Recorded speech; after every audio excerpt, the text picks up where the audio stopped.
Good afternoon student. Chapter number 2 हमने complete कर लिया था। ठीक है, सेकुलरिज्म का चैप्टर था हमारा। एक्सरसाइज भी हमारी हो गई थी, हम इसके क्वेश्चंस भी करेंगे, कल करेंगे इसके क्वेश्चन। आज हम करते हैं चैप्टर नंबर 3 जिसका नाम है द पार्लियामेंट्री गवर्नमेंट, यानी कि संसद की सरकार।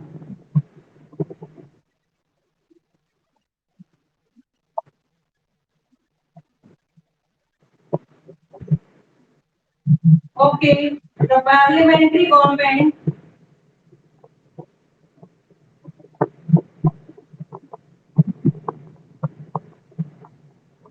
Why and how.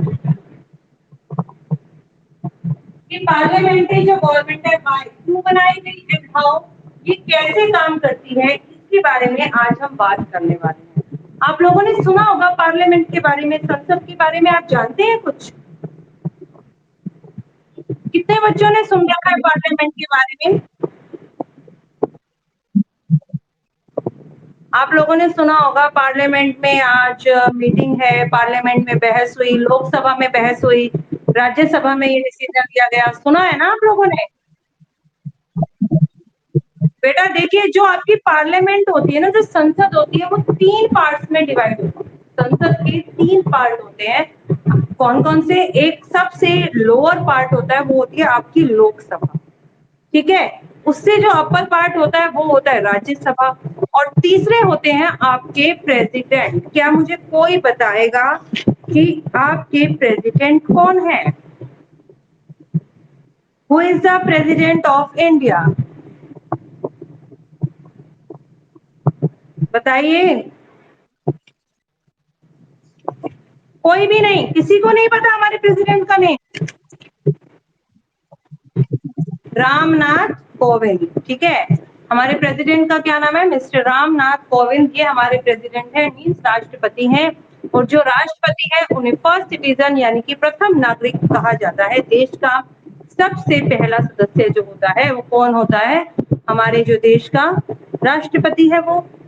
ठीक है, अब लोकसभा कैसे बनती है आज हम इसी के बारे में चर्चा करेंगे। अभी आप ये देखते हैं, हम बात करते हैं कि why did India adopt the parliamentary government, कि इंडिया ने संसद की सरकार को क्यों अपनाया, उसके पीछे क्या रीजन था। देखिए, अब बुक निकालिए अपने page number C23। Why did India adopt parliamentary form of government? India ने पार्लियामेंट्री फॉर्म ऑफ संसदीय प्रकार की सरकार को क्यों अपनाया? कह रहे इंडिया ने क्या देखा, बहुत लंबा स्ट्रगल देखा है। जब ब्रिटिश लोगों ने यहाँ पर अपना अधिकार कर लिया था तो इंडियन लोगों को बहुत ज्यादा स्ट्रगल करना पड़ा। कई साल स्ट्रगल करने के बाद आखिरकार भारतीय लोगों ने इस स्वतंत्रता को प्राप्त किया।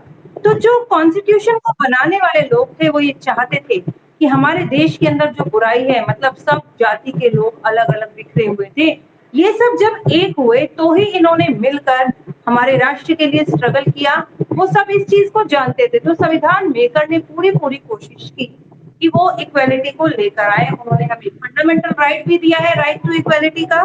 देखिए, इंडिया अचीव इंडिपेंडेंस, इंडिया ने इंडिपेंडेंस यानी आजादी को प्राप्त किया आफ्टर अ प्रोलॉन्ग स्ट्रगल, एक बहुत ही प्रोलॉन्ग मतलब एक बहुत ही लंबे संघर्ष के बाद।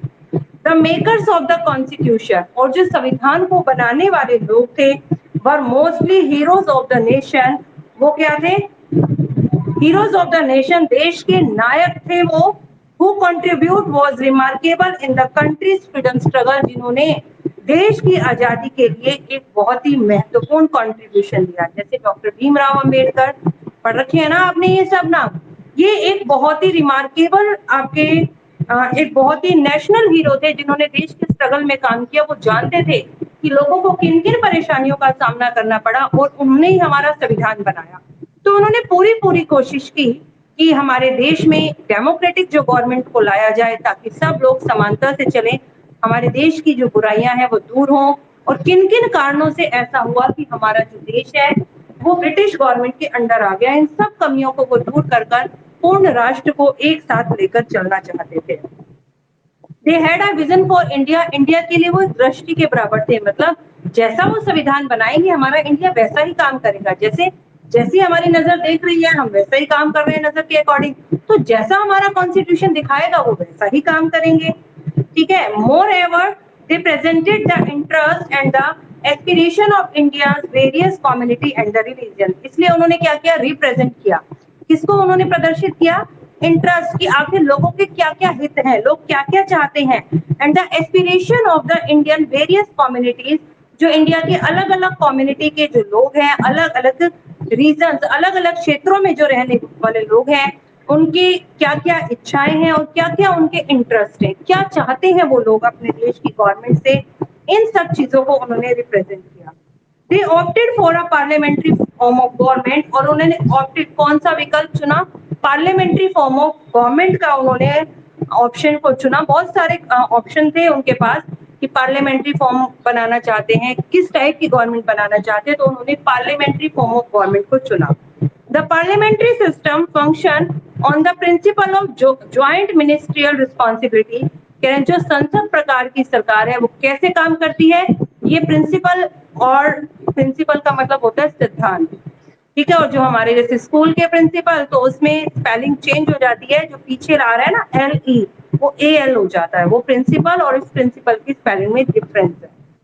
तो कह रहे हैं जो पार्लियामेंट्री सिस्टम है वो कैसे काम करता है, किस सिद्धांत पर काम करता है? ज्वाइंट मिनिस्ट्रियल रिस्पॉन्सिबिलिटी, मतलब जो मिनिस्टर्स हैं वो मिलकर जिम्मेदारी उठाते हैं देश को आगे बढ़ाने की।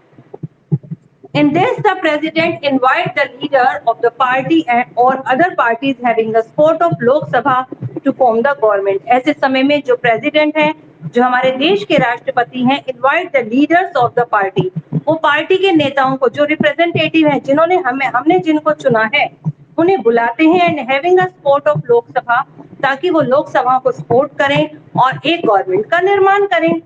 The reason why parliamentary system of the government was adapted in India, कुछ ऐसे रीजन कि किस कारण से भारत ने इस पार्लियामेंट्री फॉर्म ऑफ गवर्नमेंट को अपनाया। Those who framed the constitution of India, framed मतलब बनाना, वो लोग जिन्होंने भारत के संविधान को बनाया, were inspired by the British ideas of the parliamentary democracy। वो बहुत ही ज्यादा प्रभावित थे किस आइडिया से? ब्रिटिश लोगों का आइडिया था संसदीय लोकतंत्र का। ब्रिटिश लोगों के पास पार्लियामेंट्री डेमोक्रेसी थी और वो उससे बहुत ज्यादा प्रभावित थे कि जब हम आजाद होंगे तो हम भी इसी प्रकार की गवर्नमेंट को बनाने वाले हैं। Number 2, the makers of the constitution, जो संविधान को बनाने वाले लोग थे, were well known acquainted with the working of the parliamentary institution set up in India under the Act of 1999 and 1935। और जो बेटा ये जो पार्लियामेंट्री फॉर्म ऑफ गवर्नमेंट थी, इसके बारे में वो अच्छी तरीके से जानते थे, क्योंकि पार्लियामेंट्री फॉर्म ऑफ जो इंडिया के जो पार्लियामेंट्री सिस्टम था, जब ब्रिटिश लोग यहाँ पर थे तो उन्होंने बहुत सारे इंस्टीट्यूशन यहाँ पर बनाए थे, सेटअप किए थे इंडिया में। एक एक्ट आया था 1919 में और 1935 में। उसके अनुसार उन्होंने यहाँ पर संसद को इंट्रोड्यूस किया कि किस प्रकार वो अपनी सरकार का काम चलाना चाहते हैं। तो भारतीय लोगों ने उनसे सीखा क्योंकि उनके वहां पर इंडियंस लोग भी काम करते थे, तो वो संविधान बनाने वाले जो लोग थे वो उससे अच्छी तरीके से परिचित थे कि इस प्रकार की गवर्नमेंट में क्या क्या होता है और ये गवर्नमेंट किस प्रकार काम करती है। Number 3, the parliamentary system is based on the principle of responsibility. जो पार्लियामेंट्री सिस्टम है वो मुख्य रूप से किस पर आधारित होता है? प्रिंसिपल ऑफ रिस्पॉन्सिबिलिटी, मतलब जिम्मेदारी के सिद्धांत पर निर्भर है। मतलब जो लोग चुने जाएंगे अब उन्हीं की जिम्मेदारी है देश के शासन को चलाना। द काउंसिल्स ऑफ मिनिस्टर, जो मंत्री परिषद है, is collectively responsible to the Lok Sabha, वही पूर्ण रूप से जिम्मेदार होती है लोकसभा के लिए। आप देखिए ना, मेजोरिटी के बारे में हमने क्लास 7 में पढ़ा था, जो पार्टी मेजोरिटी में होती है वही सरकार बनाती है और उसी के ही लोग मिनिस्टर, जो मिनिस्ट्री है वो संभालते हैं। कोई हेल्थ मिनिस्टर, कोई एजुकेशन मिनिस्टर, कोई फॉरेस्ट मिनिस्टर, तो ये जितने भी मिनिस्टर हैं यही मिलकर रिस्पॉन्सिबल होते हैं देश की गवर्नमेंट के लिए। The Lok Sabha consist of elected members, Lok Sabha में सभी चुने हुए व्यक्ति होते हैं जिन्हें हमने वोट डालकर अपने रिप्रेजेंटेटिव के रूप में चुना। जब हमने लास्ट क्लास 7th में बात की थी तो हमने स्टेट लेजिस्लेचर के बारे में बात की थी। उसमें जो चुने हुए व्यक्ति आए उन्हें क्या कहा था हमने? एमएलए कहा था ना। एमएलए मतलब मेंबर ऑफ लेजिस्लेटिव असेंबली। लेकिन जब वो लोग संसद में आते हैं तो उन्हें कहा जाता है एमपी, मेंबर ऑफ पार्लियामेंट। क्या कहा जाता है बेटा उन्हें? MPs, member of parliament. ठीक है, ये जो मेंबर ऑफ पार्लियामेंट है ये भी वही लोग हैं, हर पार्टी के अलग अलग, मतलब कहीं से जैसे किसी स्टेट से कांग्रेस जीती, किसी स्टेट से बीजेपी जीती, तो जितने भी मेंबर जीते गए वो सब जीते हुए मेंबर लोकसभा में जाते हैं। और एक स्टेट से कितने मेंबर होंगे ये डिपेंड करता है उस स्टेट की पॉपुलेशन से। उस स्टेट की पॉपुलेशन जनसंख्या के अकॉर्डिंग वहां पर नंबर दे दिए जाते हैं कि यहाँ से इतने व्यक्तियों की सीट बनेगी। जैसे हमारा हरियाणा, हरियाणा में जो है हमारे एमपीज के लिए 10 सीटें, कितनी है? 10 सीटें। जो हमारे टोटल लोकसभा के मेंबर हैं, 552 सदस्य हो सकते हैं टोटल लोकसभा में, उसमें से 10 सदस्य हमारे हरियाणा के होंगे। तो हरियाणा का जो पूरा एरिया है उसे 10 जो है कॉन्स्टिट्यूएंसीज में डिवाइड कर दिया जाता है, 10 निर्वाचन क्षेत्र बना दिए जाते हैं और हर क्षेत्र से एक व्यक्ति चुनकर आता है। इस प्रकार से वो जो 10 व्यक्ति हैं वो लोकसभा के मेंबर बन जाते हैं। ठीक है, स्टेट लेजिस्लेटिव असेंबली के चुनाव अलग होते हैं और ये अलग होते हैं। आगे देखिए, the Lok Sabha consist of elected members, therefore there is no scope of the government becoming a autocratic and the establishment of dictatorship. कह रहे क्योंकि यहाँ पर सारे चुने हुए व्यक्ति हैं इसलिए उनके पास कोई स्कोप नहीं होता कि ये गवर्नमेंट कैसी बने, ऑटोक्रेटिक बने, मतलब निरंकुश बने, मतलब अपनी इच्छा के अनुसार कुछ भी करती रहे। ऐसा नहीं हो सकता क्योंकि हम लोगों ने ही तो उन्हें चुनकर भेजा है। हम लोग उन पर उंगली उठा सकते हैं, आपने ये काम कैसे किया। लोग कई तरीकों से अपने विरोध को बता सकते हैं। ठीक है, एस्टेब्लिशमेंट ऑफ डिक्टेटरशिप, या फिर वो तानाशाह को अपनाए। तानाशाह में एक ही व्यक्ति जो होता है ना वो तानाशाही से पूरा शासन करता है, जो उसने कह दिया वो अंतिम फैसला। लेकिन हमारी कंट्री में ऐसा नहीं है। कह रहे तो गवर्नमेंट अपने आप को डिक्टेटरशिप भी नहीं बना सकती यहाँ पर और ना ही ऑटोक्रेटिक बना सकती है, क्योंकि उसे तो काम करना है लोगों के हितों के लिए, क्योंकि लोगों ने ही तो उन्हें चुनकर आगे भेजा है और लोगों के पास पूरी पावर है। अगर वो उन्हें सीट पर बिठा सकती है तो वो उन्हें सीट से हटा भी सकती है। ठीक है, आगे देखिए, अब हटाएगी कैसे उन्हें सीट से, उसके पीछे भी कोई रीजन हो सकता है। ऐसे तो नहीं हम कहें कि हम इससे सहमत नहीं है, हटा दो। मैंने बोला कि मैं इस एमपी से सहमत नहीं हूँ, इसे हटाओ, ऐसा तो नहीं हटेगा। उसके लिए बेटा हमें एक मोशन पास करना पड़ता है जिसका नाम होता है नॉन कॉन्फिडेंस मोशन, मतलब अविश्वास पत्र। अविश्वास पत्र जब हम पारित करते हैं तो पूरी की पूरी गवर्नमेंट जो है वो खत्म हो जाती है। और अविश्वास पत्र कब पास होता है? जब 50 से ज्यादा मेंबर इस के अंदर जो है ना वो करें, मतलब 50 से भी बहुत ज्यादा मेंबर इसमें करें कि मतलब ये गवर्नमेंट हटानी है, उसके विरोध में बात करें, तब ऐसा होता है। 50% से भी ज्यादा। देखिए पॉइंट नंबर 4 में यही डिस्कशन है। There are several method by which the parliament exercise control over the minister.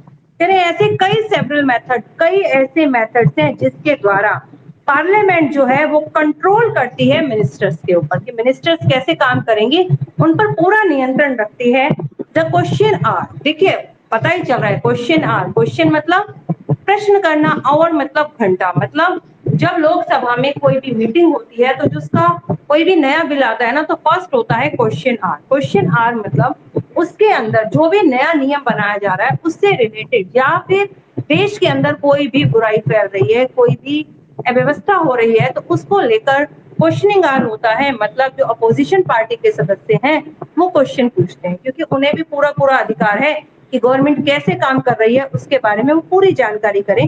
तो क्वेश्चनिंग आर में वो क्वेश्चन पूछते हैं और जो पार्टी ने सरकार बनाई है उसकी भी ये पूरी पूरी जिम्मेदारी है कि वो उनके क्वेश्चन को आंसर ऐसे दे कि वो लोग उससे सेटिस्फाइड हो। ठीक है, देखिए the question hour is an important mechanism through which the member of parliament can seek the information on the matter of public importance। कहने तो क्वेश्चन आवर है एक बहुत ही इंपॉर्टेंट पार्ट है, क्योंकि इसके द्वारा ही जो पार्लियामेंट के जो सदस्य हैं कैन सीक इंफॉर्मेशन, वो इंफॉर्मेशन को प्राप्त कर सकते हैं। कौन सी information? On matter of the public importance, कि पब्लिक के लिए क्या क्या इंपॉर्टेंट है। मैटर्स ऑफ पब्लिक, जो लोगों के लिए काम हो रहा है उसके बारे में पूरी की पूरी जानकारी उन्हें मिल सकती है।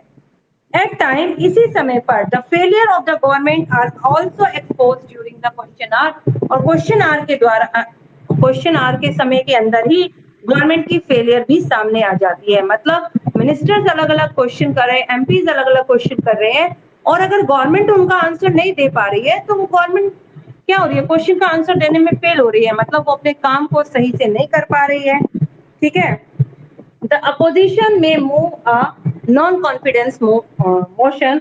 तो ऐसे में जो अपोजिशन पार्टी के सदस्य हैं, एक पार्टी ने तो सरकार बनाई, वो मेजोरिटी पार्टी हो गई, और जिन पार्टी के बाकी जो डिफर पार्टी के एमपीज हो गए वो सब अपोजिशन में आए, जो कि गवर्नमेंट का हिस्सा नहीं है इस वक्त। ठीक है, move a non confidence motion, वो अविश्वास पत्र को पारित करते हैं against the council of minister, मंत्री परिषद के द्वारा। If a motion is pass, यदि वो मोशन पास हो गया, 2/3 से ज्यादा लोग, 50% से भी ज्यादा लोग सहमत हो गए इस बात पर कि इनका काम ठीक से नहीं चल रहा, इन्हें यहाँ से हटाना चाहिए, रिमूव करना चाहिए, the government has to resign, तो गवर्नमेंट को रिजाइन देना ही पड़ता है, क्योंकि उनके खिलाफ नॉन कॉन्फिडेंस मोशन पास हो गया। अब वो कुछ भी कर लें, कैसा भी कर लें, अब वो जो है सत्ता में नहीं रह सकते, उन्हें हर हालत में वहां से रिजाइन देना ही होगा, सरकार गिर जाएगी और नेक्स्ट टाइम फिर से सरकार के इलेक्शन हो जाएंगे। मीनिंग ऑफ पार्लियामेंट, पार्लियामेंट का मतलब क्या है? आपने पार्लियामेंट हाउस देखा? ये आपके बुक में पिक्चर बन रहा है पार्लियामेंट हाउस का, देख रहे हैं आप? ये पिक्चर बना हुआ है पार्लियामेंट हाउस का। The union legislature in India is called parliament. जो यूनियन लेजिस्लेचर है, आपने स्टेट लेजिस्लेटिव असेंबली तो देखी थी, ठीक है, उसका भी पिक्चर देखा था कि एक बीच में स्पीकर था और चारों तरफ लोग बैठे थे राउंड राउंड शेप में। ऐसे वो तो आपकी स्टेट लेजिस्लेचर असेंबली थी, ऐसे ही जब यूनियन लेजिस्लेचर होता है इन इंडिया में, उसे पार्लियामेंट कहा जाता है। मतलब जो संघ विधायिका है, वो तो स्टेट विधायिका थी, ये संघ विधायिका है, इसे ही पार्लियामेंट कहा जाता है।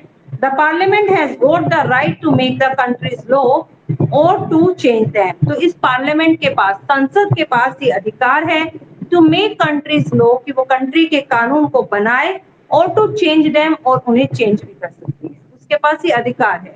The parliament also has the power to control the union executive, और पार्लियामेंट के पास ये भी पावर है कि वो कंट्रोल कर सके यूनियन एग्जीक्यूटिव। एग्जीक्यूटिव मतलब जो उन कानूनों को लागू करते हैं, जो कार्यकारी संघ है उन पर भी वो कंट्रोल करते हैं, मतलब यूनियन काउंसिल ऑफ मिनिस्टर्स पर।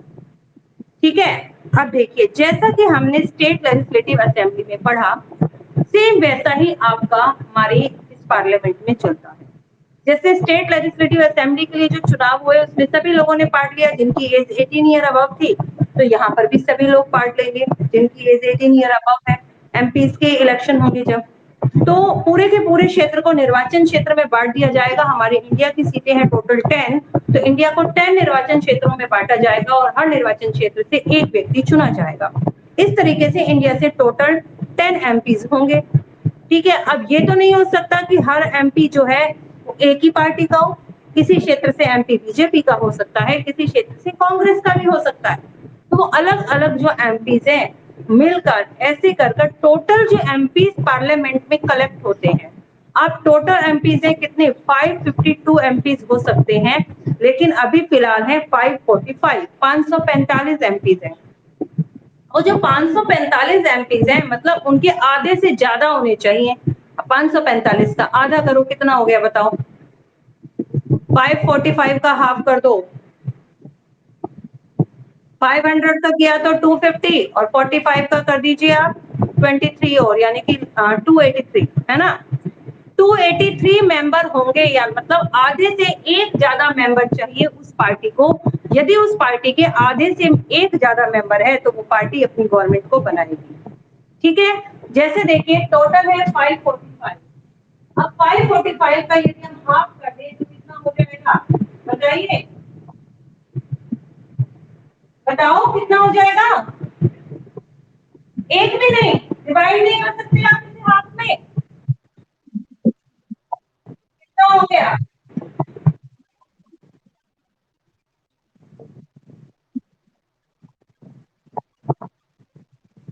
2.5, अब 0.5 जो होगा मतलब नहीं 273, आधे से ज्यादा हो गए ना? तो अगर उसके पास 273 या उससे अबव मेंबर है, तभी तो वो गवर्नमेंट को बनाएगा। ऐसा ही हमारा स्टेट लेजिस्लेचर असेंबली में था। ठीक है, तो देखिए आप, the constitution laid down that there shall be a parliament which shall comprises the president and the two houses. कह रहे कॉन्स्टिट्यूशन में लेड डाउन ये लिखा गया है कि there shall be a parliament, कि जो पार्लियामेंट है कंप्राइजेस, उसमें क्या क्या शामिल होते हैं, प्रेसिडेंट, एक तो हमारे देश के प्रेसिडेंट हो गए, जो इस वक्त करंट में कौन है, मिस्टर रामनाथ कोविंद, ठीक है, और साथ में टू हाउसेस, दो सदन उसके, कौन कौन से, द हाउस ऑफ पीपल यानी कि आपका लोकसभा, और दूसरा हो गया काउंसिल्स ऑफ स्टेट यानी कि राज्यसभा, दोनों इसमें शामिल होते हैं। लोकसभा जो है वो आपका लोअर पार्ट है, जो राज्यसभा है वो अपर पार्ट है, उससे ऊपर है प्रेसिडेंट। मान लीजिए कोई भी कानून को बनाना है, कोई भी एक कानून बनाना है, तो ऐसा नहीं कि वो लॉ बन गया, ऐसा नहीं कि वो लॉ बन गया। अब लॉ बनने के लिए क्या चाहिए, उसे परमिशन चाहिए, जब तक वो लॉ नहीं बनता उसे बिल कहा जाता है। क्या कहा जाता है, बिल।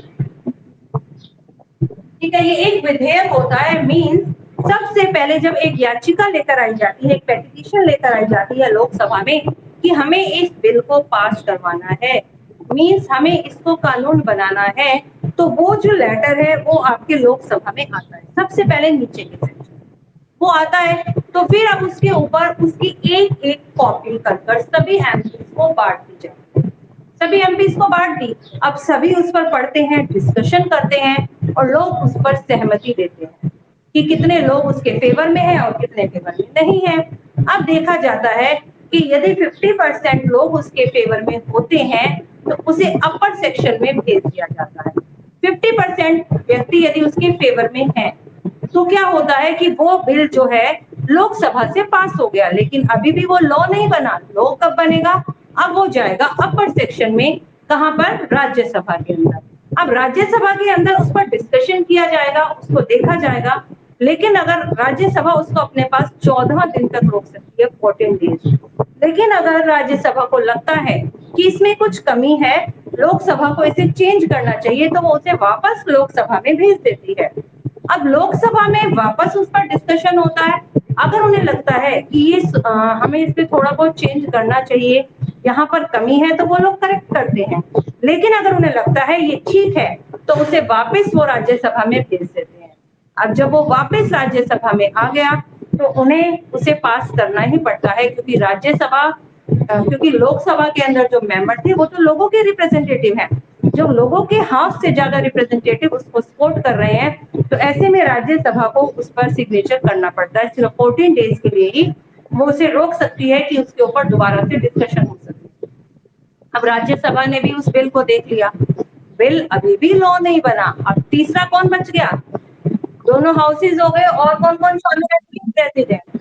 अब वो बिल प्रेसिडेंट के पास जाएगा और प्रेसिडेंट के जब उस पर सिग्नेचर हो जाएंगे तभी वो बिल लॉ बनेगा। अब हम अपनी क्लास में चाहें कि हम कुछ नया काम करना चाहते हैं, आप बच्चे सोच रहे हैं कि हम अपनी क्लास में कुछ ऐसी एक्टिविटी करना चाहते हैं, ठीक है, आप लोगों ने देखा इतने बच्चे सपोर्ट कर रहे हैं, आप लोगों ने मुझसे पूछा, ठीक है, मुझे भी आपका आइडिया अच्छा लगा, लेकिन मैं भी वो काम नहीं कर सकती, हमें आगे पूछना पड़ेगा, मैनेजमेंट से पूछना पड़ेगा, प्रिंसिपल मैम से पूछना पड़ेगा, जब वो हाँ भरेंगे तभी हम वो काम को कर पाएंगे।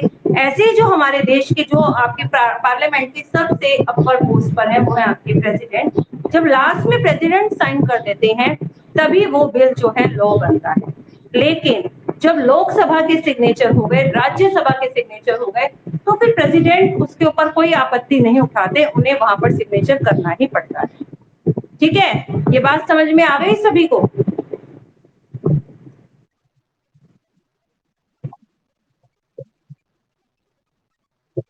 किसने सिग्नेचर नहीं किया बेटा, तो दोबारा बोलो।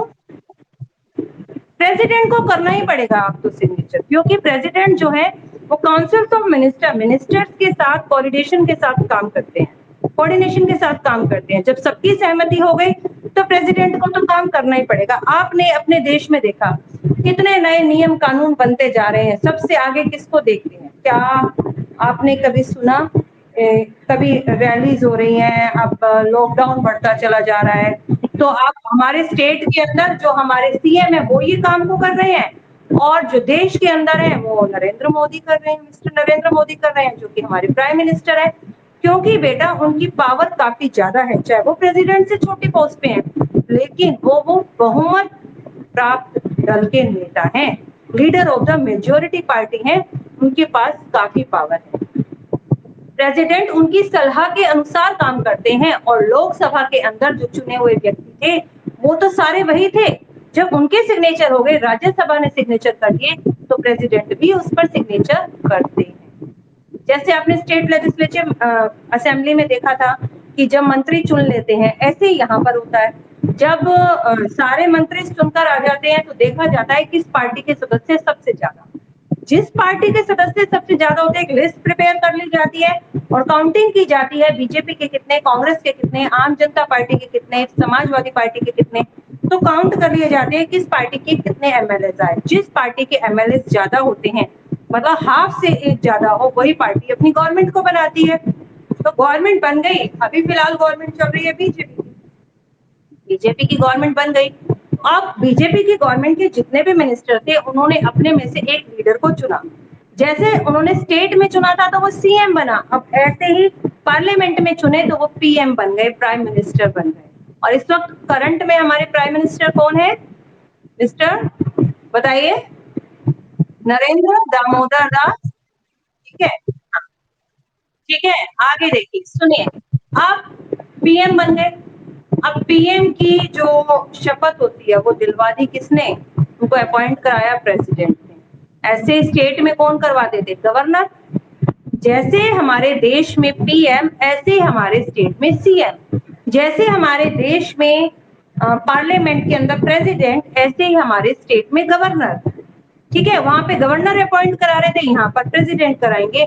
फिर जो पीएम है वो एक लिस्ट बनाएंगे कि वो किस किस मिनिस्टर को, अपनी ही पार्टी के किस किस मिनिस्टर को कौन कौन सा डिपार्टमेंट देना चाहते हैं। किसको एजुकेशन डिपार्टमेंट देना चाहते हैं, किसको कोऑपरेटिव देना चाहते हैं, किसी को फॉरेस्ट देना चाहते हैं, अपने में से ही सेलेक्ट करते हैं। देन उनके साथ बातचीत कर उनके साथ कर फिर प्रेसिडेंट को वो लिस्ट दी जाती है और प्रेसिडेंट उनको अपॉइंट कराते हैं। ठीक है, और वो मिनिस्टर्स बन जाते हैं। अब इतने सारे मिनिस्टर और पार्लियामेंट के आधे से ज्यादा मेंबर ने किसी भी एक बिल को सहमति दे दी, मतलब देश की बहुत बड़ी जनता का उसमें हिस्सा हो गया। अब राज्यसभा ने उसे रोका कुछ सहमति के लिए, लेकिन अब राज्यसभा ने भी पास कर दिया, तो प्रेसिडेंट भी उसे पास कर ही देते हैं, फिर प्रेसिडेंट उसे नहीं रोकते। अब बताइए, किसी को कोई कंफ्यूजन? चलिए, इसमें थोड़ा सा 2-3 लाइनें और बची हैं, इसे पढ़ते हैं हम। The Constitution lays down there shall be a parliament which shall be comprises president and 2 houses. हम पढ़ चुके हैं ये, the house of people and the house of state.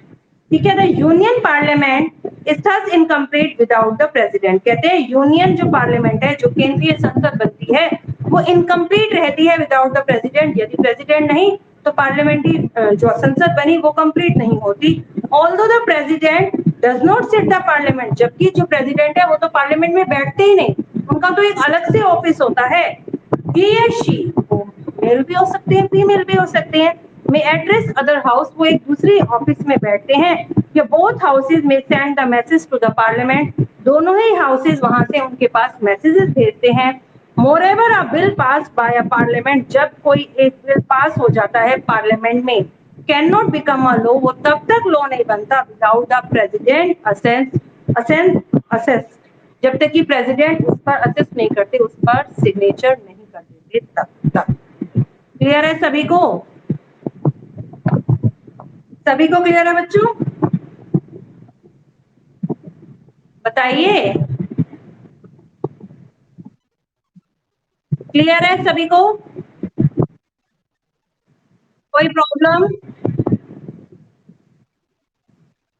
चलिए, अब मुझे ये बताइए, थोड़े से ही क्वेश्चन है आपके, 8-10 ही क्वेश्चन है, छोटे छोटे, चैप्टर नंबर 2 में।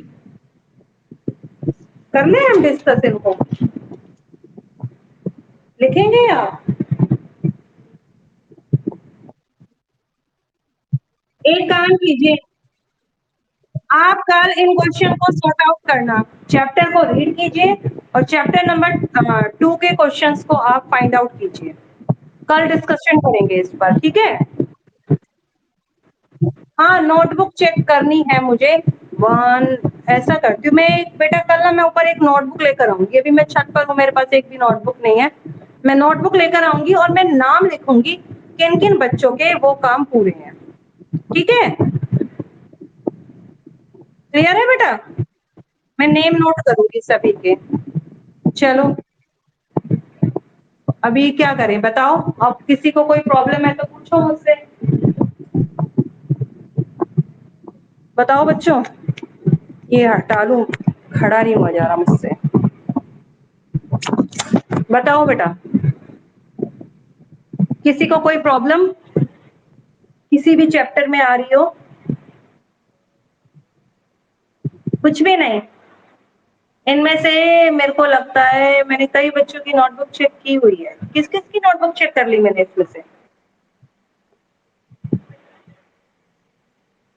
जुनेब, जुनेब, आवाज ही नहीं आ रही। बेटा चलो तो लीव कर दो आज, है ना? कुछ 2-4 मिनट ही बाकी है, लीव कर दो। लीव कर दो बच्चों।